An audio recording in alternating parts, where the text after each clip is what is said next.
We have a major update. There were some concerns that Jalen Brunson could possibly be out until the playoffs. But thanks to some new reports, they help shed some light on when Jalen Brunson will return for New York. An NBA insider also helps reveal why the Knicks are not playing their double big lineup of Karl-Anthony Towns and Mitchell Robinson.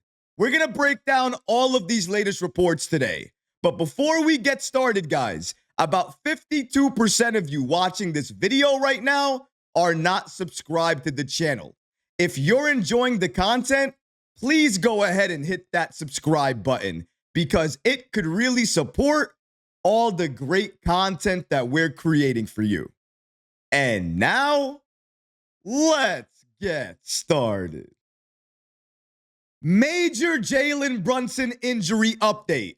The Knicks without Jalen Brunson are just a different team, losing the ability to put the ball in the hands of one of the most clutch players in the entire league. That's a luxury that most teams in the NBA wish they had. That's why losing Jalen Brunson is such a major blow to New York.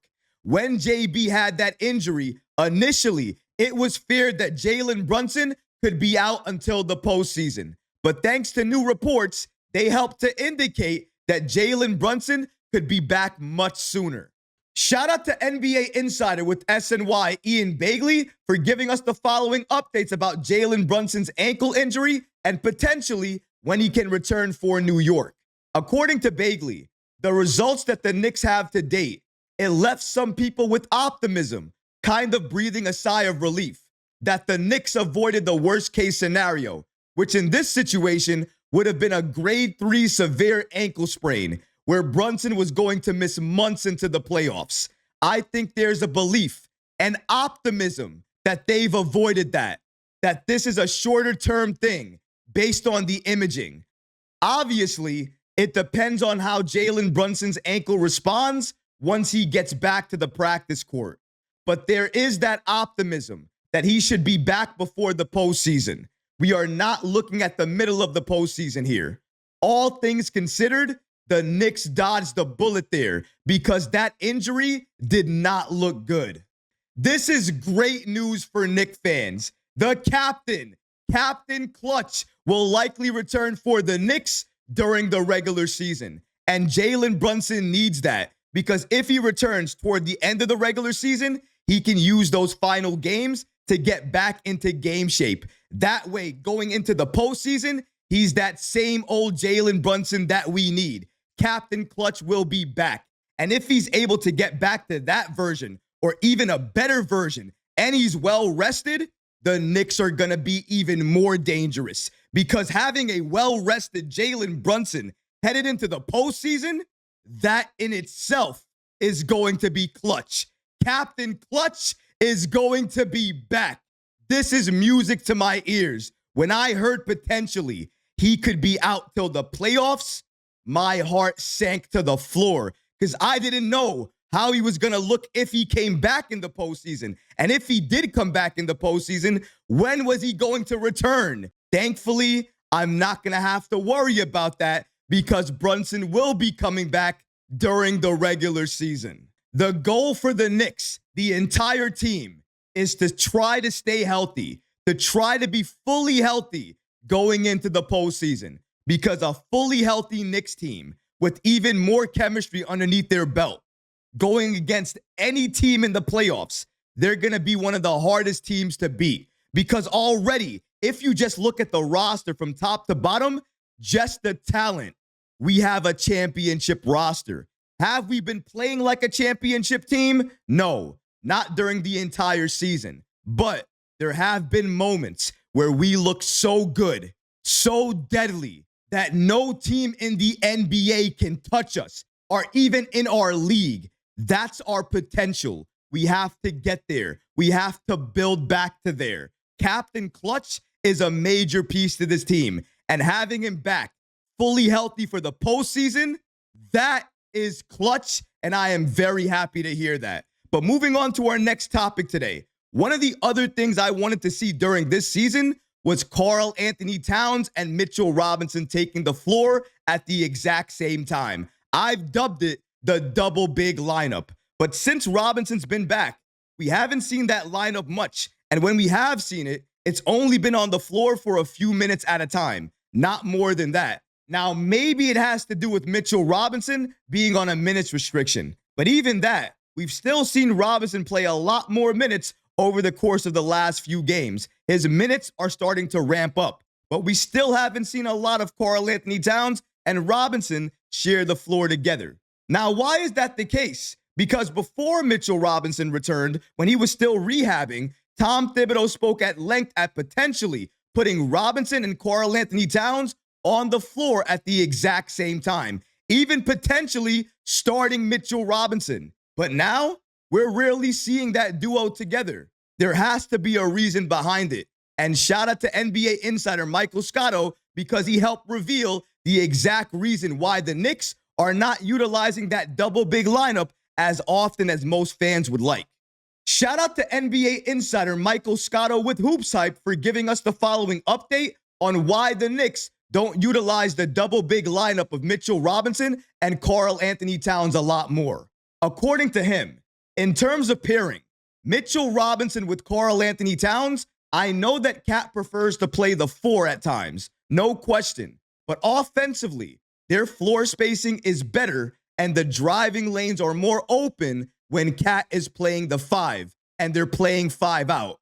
I just think in the playoffs, it gives Tom Thibodeau more optionality, which they're going to need if they want to go up against Boston and Cleveland.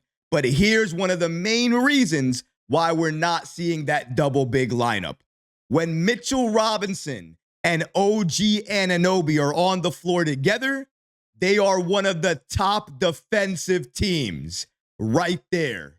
OG Anunoby is the answer to why you're not seeing that pairing. Because if you want to see the pairing of Karl-Anthony Towns and Mitchell Robinson, you're going to have to play Towns at the 4 and Mitchell Robinson at the 5.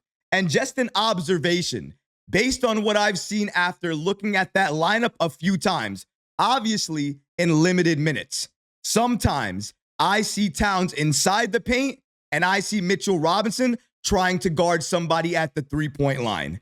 When I see that, I understand why Tom Thibodeau doesn't want to run that lineup out there a lot of times, because that's not ideal. Honestly, I would want Cat at the 3 and Mitchell Robinson holding down things inside. But Robinson feels more comfortable with Towns on the floor going out and guarding those other 3-point shooters. Now, sometimes maybe it works, but oftentimes, if it doesn't work, you have 2 big men laboring trying to run up the court. And that is always going to be a 3-on-5 situation.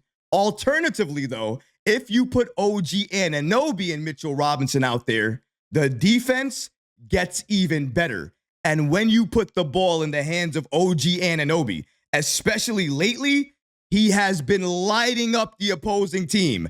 3-point shots, driving to the basket, taking free throws. Everything you want him to do, he's doing. Oh, yeah, he's now playmaking and rebounding at an elite level. The last game, career high 8 assists. Tell me OG Anunoby is not worth that contract, because now I'm looking at a player that is worth every single penny. And with Jalen Brunson out, we needed somebody else to step up. OG Anunoby has been that player for New York. Going back to what Michael Scotto said here regarding the fact that the Knicks do not play Towns and Robinson together often, it does sound like Tom Thibodeau may be saving that for the playoffs. Because according to Scotto, I just think that in the playoffs, it just gives Tom Thibodeau more optionality, more things to go to, more rotations to utilize if he's playing against Boston or Cleveland. Having that double big lineup of Towns and Mitchell Robinson against the Bostons of the world, the Clevelands of the world, the bigger teams in the NBA, that is a main luxury. And maybe Tom Thibodeau is waiting to play those teams before he puts out that lineup. And I said it before. I've said it a number of times. That double big lineup is not a lineup you want to start.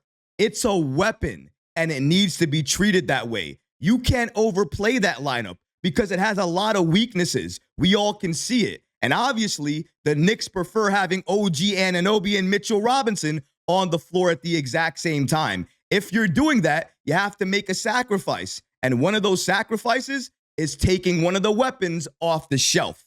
That weapon, at least for right now during the regular season, is Towns and Robinson playing a lot of minutes together on the floor at the exact same time. Look at the top teams in the NBA.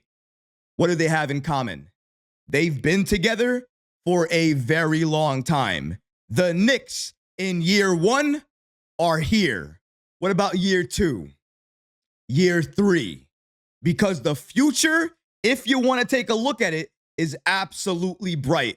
Because the pathway there, we all know how you get there. You put the team together, and then you start to build the chemistry. And when you do, good things happen. We saw the blueprint happen with Boston, with Cleveland, and now New York has done the exact same thing. That means greatness awaits the Knicks. All we have to do is keep putting in that work. Keep building and keep being patient, because our team, this roster, has championship aspirations. And I promise you, a championship is what this team will get us. Just trust it. Understand that chemistry is what we need. And once we get it, this team will be unstoppable. But what about you guys? What do you think about this report indicating that Jalen Brunson could potentially return during the regular season?